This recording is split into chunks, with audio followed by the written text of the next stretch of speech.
Hello friends, welcome to XY academy. आज इस video में हम बात करने वाले हैं कि यूपीएससी प्रीलिम्स के लिए जो एक टॉपिक है जो है एनवायरनमेंट, उसके लिए क्या पढ़ें। फ्रेंड्स, सबसे पहले जब एनवायरनमेंट सुनते हैं तो थोड़ा सा डर लगता है, यार ये क्या है, कभी सुना नहीं, हमने स्कूल में भी ज़्यादा नहीं पढ़ा। एंड सीनियर से बात करें तो वो डरा भी देते हैं, राइट। मतलब किसी ने जिसने प्रीलिम्स दे रखा है तो वो डरा भी देते हैं। लेकिन मैं आपको एक ट्रुथ बताता हूँ कि डराते वही हैं जिन्होंने खुद सही से नहीं पढ़ा एनवायरनमेंट। अदरवाइज आपने अगर एनवायरनमेंट एक बार अच्छे से पढ़ लिया, एक बार आपका कंट्रोल आ गया उस चीज पे, then you will be able to answer the questions. ठीक है, आप मैक्सिमम क्वेश्चंस दे पाओगे आंसर, और 70 to 80% आपके करेक्ट होंगे।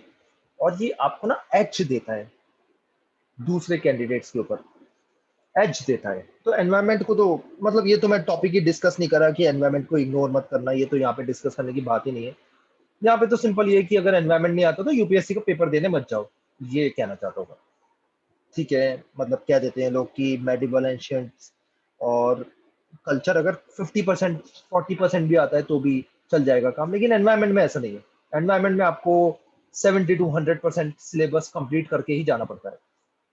मेडिवल मेडिवल और एंशियंट और कल्चर में जो मैंने बात करी वो 40 to 50% वाली ये बात पे चल जाता है काम, क्योंकि काफी क्वेश्चंस आते नहीं होते, ऐसे चल जाता है, क्वेश्चंस भी लिमिटेड कम आ रहे होते हैं। लेकिन यहाँ पे भी याद रखना कि सिंस 100 क्वेश्चंस हैं, सी सेट है नहीं, है ना। पहले सी सेट जुड़ के 200 क्वेश्चन होते थे, मतलब 200 मार्क्स का या 400 मार्क्स का पेपर होता था, अब तो सिर्फ 200 मार्क्स का पेपर होता है, राइट। सिंस 200 मार्क्स का पेपर होता है, एक एक क्वेश्चन की इंपॉर्टेंस है, राइट, एक एक क्वेश्चन की इंपॉर्टेंस है। तो एनवायरमेंट के क्वेश्चन की भी यहाँ पे इंपॉर्टेंस बढ़ जाती है। एक और चीज याद रखिए कि आपको इंडियन फॉरेस्ट सर्विस में अगर अप्लाई करना है तो उसमें कट ऑफ काफी ज्यादा जाती है, उसमें तो एनवायरमेंट और थोड़ा सा हेल्पफुल रहेगा मार्क्स बढ़ाने में। ठीक है, तो एनीवेज एजेंडा ये है समझाने का कि एनवायरमेंट को इग्नोर नहीं कर सकते, और 70 to 100% आपको पढ़ना पड़ेगा। 100% का मतलब है पूरा सिलेबस पढ़ के जाना, कोने कोने तक। तो चलिए देखते हैं हम तरीका क्या करें। तो इस वीडियो में जो मैं आपको बताऊंगा कि हम स्टैटिक पोर्शन कहाँ से पढ़ें।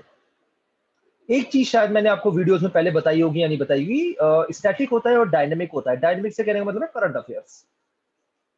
करंट अफेयर्स की कोई सीमा नहीं, इस बोलते हैं ना, इस रात की कोई सुबह नहीं। करंट अफेयर्स का वो है, और ये आपका साथ दे या ना दे कुछ नहीं, आप पढ़ के गए कुछ और आया कुछ और, है ना, मिस हो गया एक point. Static on the other hand, आपका स्टैटिक एक बार अच्छा हो गया, हर बार प्रीलिम्स निकलेगा। हाँ, मैं अज्यूम करूँ, मैं वी विल प्रे कि आपका फर्स्ट टाइम में ही निकल जाए, लेकिन सबका तो निकल नहीं सकता, सीट्स लिमिटेड है। लेकिन स्टैटिक जो है आपका सपोर्ट देता है, प्रीलिम्स निकल जाएगा आपका। ठीक है, स्टैटिक अगर आपका अच्छा है तो इस पे ध्यान देना है।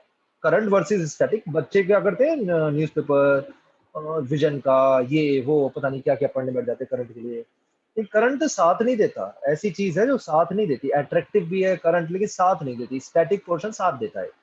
साथ देने का मतलब ये है कि क्वेश्चंस एक बार आप कर लो, अच्छे से पढ़ लो, तो आप क्वेश्चंस कर पाओगे। ठीक है, तो स्टैटिक पोर्शन ही मैं बात कर रहा हूँ। जब करंट की बात करूंगा सेपरेटली, मतलब करंट में मैं आपको सब बताऊंगा, पॉलिटी, हिस्ट्री, करंट में एनवायरमेंट कैसे पढ़े। ठीक है, तो यहाँ पे मैं स्टैटिक पोर्शन से सिंस बताना चाहता हूँ, जो बेस है और पढ़ना ही है, पढ़ना है।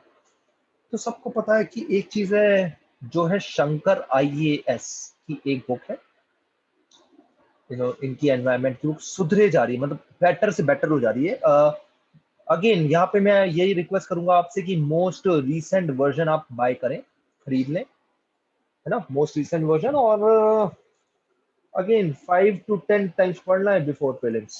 ठीक है, किसी को बुरा लग रहा है तो सॉरी, किसी को लग रहा है बहुत ज्यादा है, मत पढ़िए। यूपीएससी के लिए प्रिपेयर मत करिए, सिंपल सी बात है।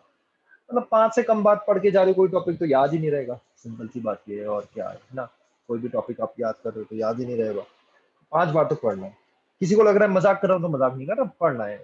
हाँ, अगर आप इंटेलिजेंट हो, बहुत ज्यादा स्मार्ट हो, 3 टाइम्स कर लेते हैं, इससे कम तो कोई टॉपिक नहीं। मतलब इतनी बार तो आपको रिवाइज करना ही है। बुक पढ़ो, बुक में नोट्स बनाओ, उसके नोट्स बनाओ, है ना, फर्दर नोट्स नोट्स। मतलब बुक है बहुत बड़ी, इसका नोट 1 बना जो छोटा बना, नोट 1 का भी नोट 2 बना जो बहुत ही छोटा बना, फिर इसका नोट 1 का नोट 3 जो बिल्कुल ही एग्जाम लेवल पे बना, छोटा सा। ऐसे करके प्रिपरेशन वैसे होनी चाहिए। या हाईलाइट कर दो, हाईलाइट ज्यादा काम नहीं देता, नोट्स जो है वो आपका साथ देते हैं, लंबे लंबे मतलब हेल्पफुल रहते हैं। ठीक है, तो एक चीज ये हो गई, शंकर आईएएस की एनवायरमेंट बुक खरीद लेना, और कुछ पढ़ने की जरूरत नहीं है। तो तो और कुछ पढ़ने की जरूरत नहीं, मेरे कहने का मतलब है एनवायरनमेंट से। लेकिन एक और चीज याद रखिए, साइंस और एनवायरनमेंट दोनों टॉपिक जिसमें कवर होंगे वो है 6 से लेकर 10वीं तक की एनसीईआरटी। 6 से लेकर 10वीं तक की एनसीईआरटी।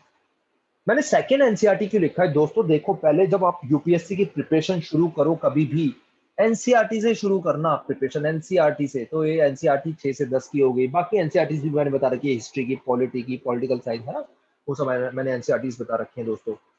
एनसीईआरटी से शुरू करना, लेकिन मैंने सेकंड नंबर पे इसको इसलिए रखा है क्योंकि ये मैंडेटरी है। मैंडेटरी मतलब ये करना ही करना है, नहीं किया तो मतलब फिर टाइम वेस्ट करने जा रहे हो एग्जाम में। ये नहीं भी किया तो भी एनवायरनमेंट आपका चल जाएगा, लेकिन ये अगर आपने करा है तो जैसे एक होता है ना, आपने ये सब चीजें कर ली, ये सब हुए, आपने इतना ऐसे ऐसे कर लिया। एनसीईआरटी क्या करता है, इन डॉट्स को कनेक्ट करती है, इन डॉट्स को कनेक्ट करती है, आपकी क्लैरिटी बढ़ती है, अंडरस्टैंडिंग बढ़ती है। तो कोई क्वेश्चन रीजनिंग बेस्ड जो होते हैं वो आप आंसर दे पाओगे। तो मैं आपको सजेस्ट करूंगा दोस्तों, ये और ये दोनों चीजें आप पढ़ के जाए एग्जाम में। 6 से 10 की एनसीईआरटी में फिजिक्स वगैरह मत पढ़ना, बायोलॉजी तो सारा का सारा पढ़ना है, केमिस्ट्री भी, फिजिक्स भी थोड़ा सा ध्यान से जो चीजें काम की है वो पढ़ लेना, ठीक है। जैसे रिएक्शंस वगैरह हो गए, फिजिकल रिएक्शन क्या होता है, केमिकल रिएक्शन क्या होता है, ये सारी चीजें आपने पढ़ ली। न्यूटन लॉ, आर्किमिडीज प्रिंसिपल, इनके थोड़े एग्जांपल्स वगैरह है ना दोस्तों। लाइट है, मायोपिया है, हाइपरमेट्रोपिया है, ये सब चीजें एनसीईआरटी से पढ़नी चाहिए, ठीक है। इसके साथ साथ मैं एक और चीज यहाँ पे कहना चाहूंगा, काफी बच्चों ने कोई कोचिंग सेंटर ज्वाइन करा होगा, कोई कुछ ना कुछ ज्वाइन कर रखा होगा, उनमें उनको ऑलरेडी नोट्स मिले होंगे एनवायरनमेंट के। ऐसा कुछ अगर है तो सिर्फ वही पढ़ना और एनसीईआरटी पढ़ना, ये वाली बुक फिर छोड़ देना, ठीक है। अपना टाइम वेस्ट यहाँ पे ज्यादा नहीं करना क्योंकि कोचिंग का सफिशिएंट रहेगा, राइट। एंड बाकी क्या होता है सप्लीमेंट को, आप बोलोगे यार शंकर आईएएस में ये दे रखा है मेरी बुक में नहीं दे रखा, या ऐसा भी हो सकता है आप बोलो शंकर आईएएस में नहीं दे रखा मेरी बुक में दे रखा है। ऐसी चीजें कवर अप करने के लिए क्या होता है, पिछले साल के क्वेश्चन पेपर किए जाते हैं, इससे ऐसे के लिए टेस्ट सीरीज वगैरह ज्वाइन करी जाती है, सेपरेट चीजें हैं, वहां से आपका कवर हो जाता है दोस्तों, ठीक। तो ये चीज हुई। साथ साथ दोस्तों एक चीज मैं एनवायरनमेंट में और बताना चाहूंगा जो आपको पढ़नी होगी। कुछ कुछ स्टैटिक टॉपिक्स है, जैसे नेशनल पार्क्स। अब जितने भी नेशनल पार्क है सारे पढ़ लो, किस स्टेट में है, उसका एनिमल कौन सा पॉपुलर है।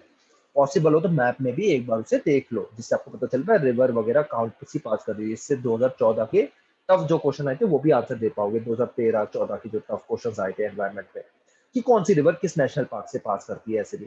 तो नेशनल पार्क किस स्टेट में है, कौन से वहां पे एनिमल एनिमल नोन है, ये चीज तो आपको पढ़नी है, ठीक है दोस्तों। ये चीज तो आपको करनी ही करनी है।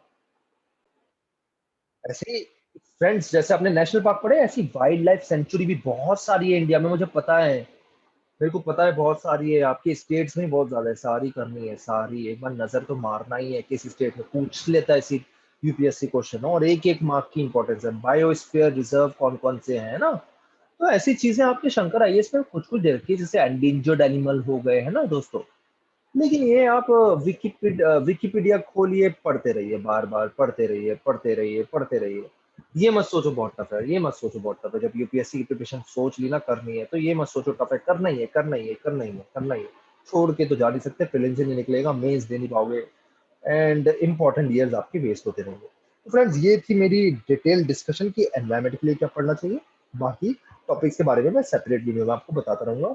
हिट बटन, अगर आपको ये वीडियो अच्छा लगा तो लाइक करना ना भूलें, एंड एस वाई अकेडमी को भी सब्सक्राइब कर लें। Thank you.